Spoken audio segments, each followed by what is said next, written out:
मेरे प्रिय YouTube के फैमिली, आप लोगों का मेरा बहुत बहुत आदर्श से प्रणाम है। आप सभी के लिए हम महादेव की एक सुंदर सी कहानी लाए हैं, जिसमें भगवान शिव को माता पार्वती ने गंगा में स्नान कर रहे हैं मनुष्य के विषय में ऐसा क्या बोल दिया और क्यों बोल दिया, इस बारे में सुनाने जा रही हूँ।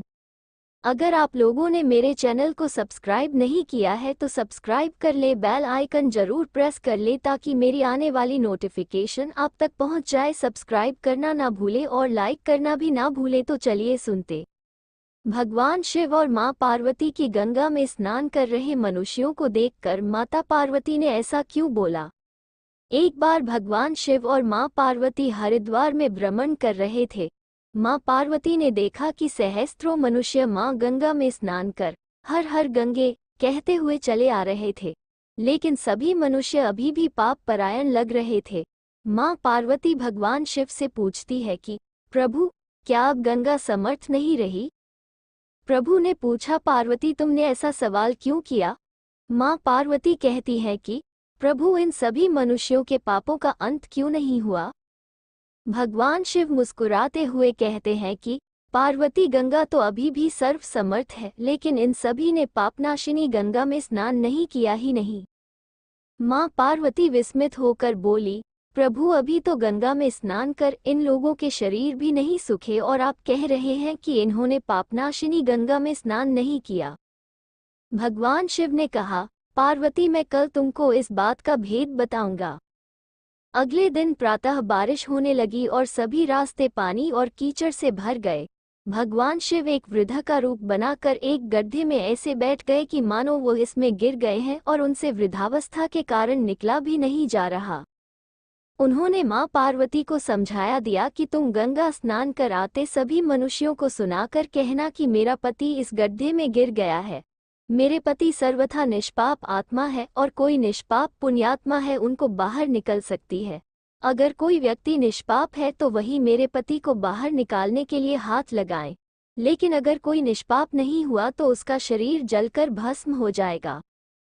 मां पार्वती अब गड्ढे के पास बैठ गई और सभी को सुनाकर कहने लगी। हर कोई सुंदर स्त्री को प्रलाप करते हुए देखकर रुक जाता। एक सुंदर स्त्री को वेदना में देख हर कोई उनकी मदद के लिए तैयार हो जाता, लेकिन जैसे ही वह वृद्ध वेशधारी भगवान शिव को बाहर निकालने के लिए हाथ बढ़ाने लगते, माता पार्वती तुरंत उन्हें टोक देती। वो कहती, मेरे पति सर्वथा निष्पाप आत्मा है और कोई निष्पाप पुण्यात्मा है उनको बाहर निकल सकती है। अगर तुम निष्पाप हो तो मेरे पति को बाहर निकालने के लिए हाथ बढ़ाना।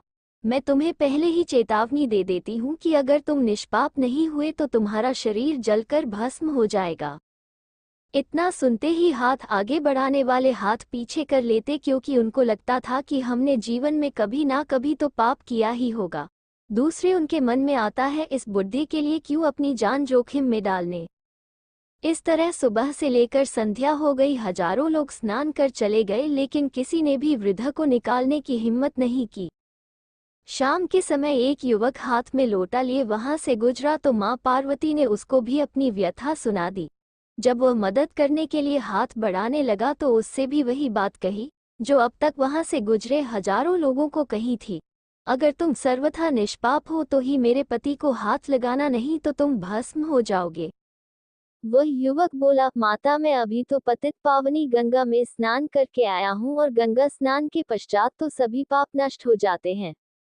मैं अभी आपके पति को बाहर निकालता हूँ। उसने हाथ बढ़ाकर वृद्ध के रूप में भगवान शिव के बाहर निकाल दिया। भगवान शिव और मां पार्वती ने उसको अपने वास्तविक स्वरूप के दर्शन दिए। भगवान शिव बोले कि देखो पार्वती, हजारों लोगों में से केवल इस युवक ने ही पूरी श्रद्धा से स्नान किया था कि गंगा स्नान से व्यक्ति निष्पाप हो जाता है। कहने का तात्पर्य यह है कि लोग बिना किसी श्रद्धा और विश्वास के गंगा स्नान करते हैं, इसलिए उनको उसका पूर्ण फल नहीं प्राप्त होता।